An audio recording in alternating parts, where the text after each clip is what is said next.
Bonjour à tous, bienvenue de retour sur la chaîne 374. Dans la vidéo d'aujourd'hui, je vais vous montrer comment résoudre les problèmes de surchauffe lors de l'utilisation de votre INFINIX Note 60 Pro.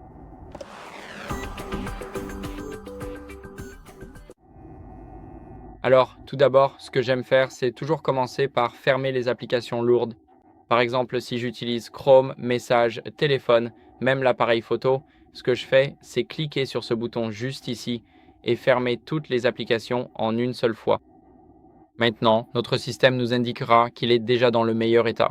Et ce que je fais ensuite, c'est que je réduis toujours le taux de rafraîchissement de mon écran.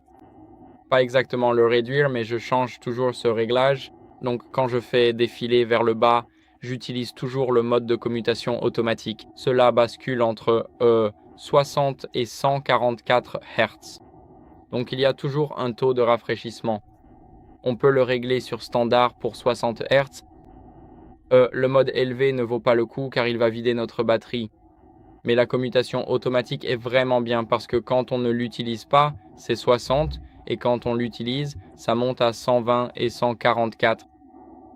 Maintenant, ce qu'on veut faire, c'est que chaque fois que je charge mon téléphone et qu'il surchauffe pendant l'utilisation, j'enlève la coque. Maintenant, vous vous demandez peut-être pourquoi j'enlève la coque. C'est vraiment simple et j'enlève la coque parce que je veux toujours m'assurer que la chaleur ne reste pas emprisonnée dessous. Donc j'enlève la coque. J'utilise mon téléphone comme ça. Et bien sûr, après avoir retiré la coque, ce que j'aime faire, c'est toujours vérifier s'il y a des processus en arrière-plan. Donc on peut aller dans les paramètres. Maintenant, on va aller dans la gestion des applications. Et ici, dans la gestion des applications, ce qu'on a, c'est par exemple temps d'écran.